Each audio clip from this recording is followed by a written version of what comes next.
Hello everybody, this is your tired and dishevelled and unwashed driving instructor, guitar playing guy coming at you from Edinburgh, Scotland. A very sunny Edinburgh today actually, very cold, it's been -5 at night. Hope you enjoyed the opener. I'll do my usual guitar lesson thing at the end for 5, 6, 7 minutes, whatever. Hopefully somebody will get something from it. News-wise, what have I got? Oh yes, all roads lead back to the Telecaster and the Cornell Romany. The affair with my big amp has not ended. I'm still enjoying it, but it's funny how you get excited by something. But it all comes back to the Telecaster and the Cornell Romany, which is what you heard today. I do think the Cornell records better than the Twin. It has a honky mid-range that pokes through and cuts through on the recording more than this big powerful fat Twin. So I'm with the Cornell again tonight, loving it.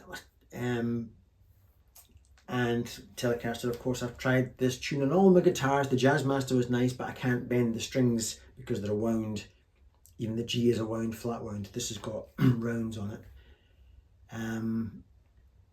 Other news, my Gibson Les Paul Gold Top, that is, I'm hoping to get it back either this weekend or early next week. The pickups are being installed. I think he was desoldering them when I spoke to him 2 days ago, and I think he noticed the frets have got flat spots, so he's going to sort of treat the frets.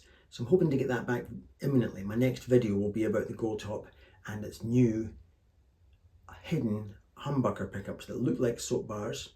In fact, I've asked to see if you can get the pickup put into the existing soap bar, because it comes with aged soap bars, but they're not quite the same shade as the pick guard. So worst comes to worst, I'll just get them to put the new P90s in, but there'll be a mismatch, so I might have to dirty them down a bit to make them match the pick guard. But if the tech can just take the humbucker out the new soap bar case and put them in my existing, that would be awesome. But we shall see. So the update's coming on that, and obviously I'll do nice sound samples and see what they sound like. I'm very keen to see what these Firebird style humbuckers will sound like, and it'll be our little secret, because of course it looks like a P90, a classic 52 Les Paul, but with an extra. So not got much to say today because I've just been really busy working. I'll let you get on with the guitar lesson bit now if you're interested, and I hope you can learn a wee something. Here goes. Right, key of A, But when you go to the 4 chord, D, I've tuned my 5th string down a tone. So unusually, instead of the 1 chord having a nice deep anchor, it's actually the 4 chord. Like that, so you get that lovely sound.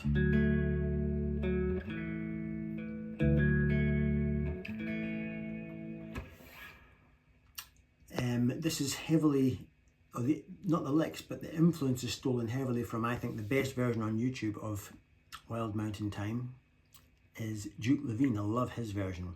But rather than just copy Duke Levine, that would be silly.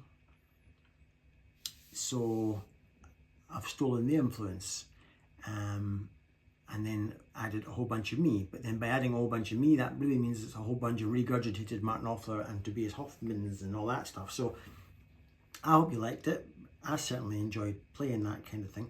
So I was just getting into the track with nice little harmonics and having fun with open strings. That type of stuff. Obviously you can just play as your heart's content.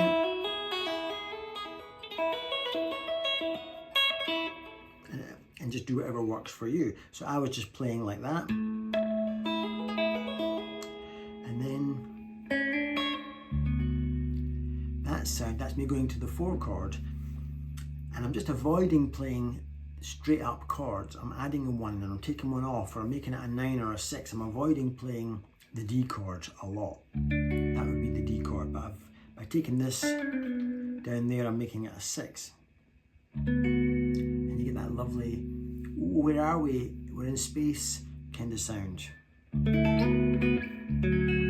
That's like a D, this is floating, that's like a D major 7. To give that spacey feeling again.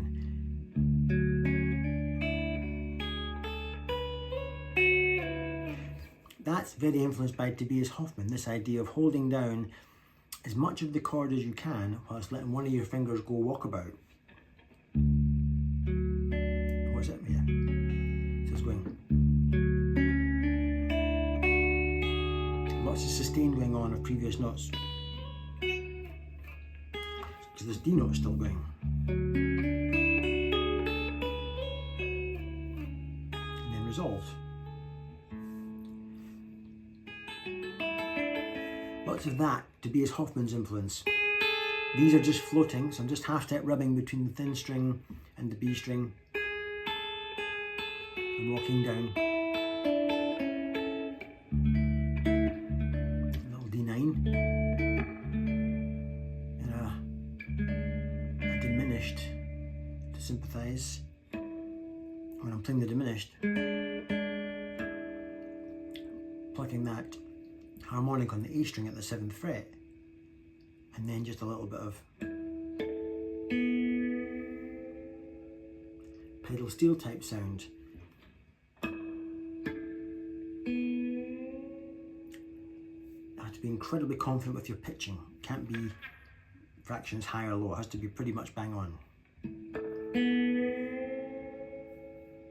Using that to tell you when to stop. Then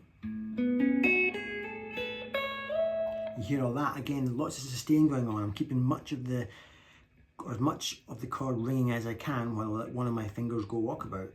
So that's a lovely, this shape is stolen from Duke Levine. That would be an A chord, but that's making it a +2 or a 9.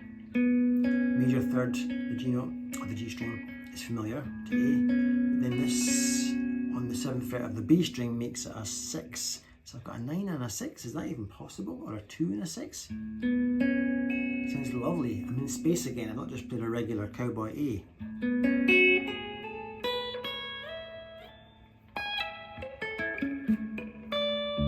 I like that. A way to get to the 4 chord. All that was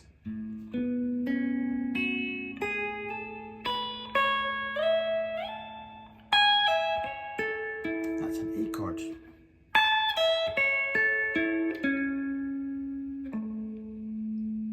Yeah. Then what did I do? An open B harmonic. That's the best bit, the thumb.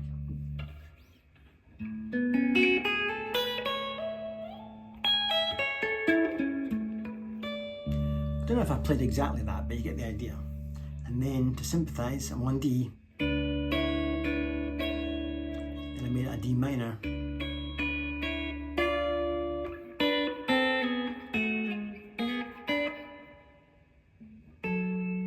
Just little double notes. And then down to, this is the F sharp minor, down to the F sharp minor 6. You've heard that movement in music a million times. Just a typical tension movement.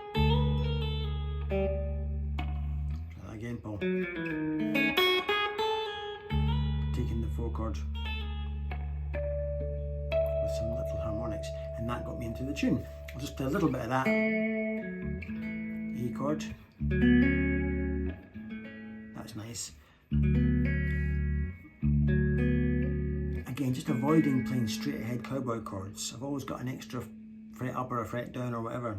Straight ahead D chord.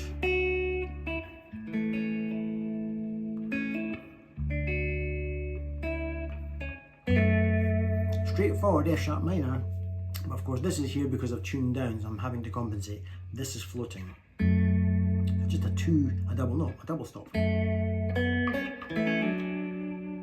Hammering on a D chord.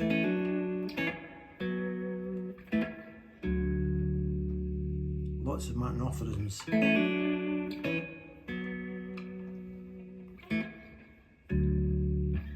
so on. This was nice. Again, I stole that idea from Tobias Hoffman. I'm just going, because we're on the 4 chord, but how boring is that when you can give yourself muscle pain instead? Holding down a D chord and an A chord and rocking between them whilst plucking the thick E, sorry. Remember, it's a D note. Yep. And then just playing, following the chords.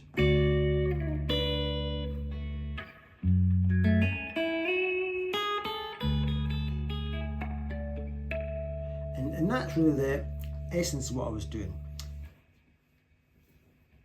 Don't know if that helped. You can tell I don't really know what I'm doing. My repertoire gets bigger and bigger and bigger, and therefore it's easier to just not be fooled when you watch a Duke Levine thing, or somebody that's you think is ahead of you.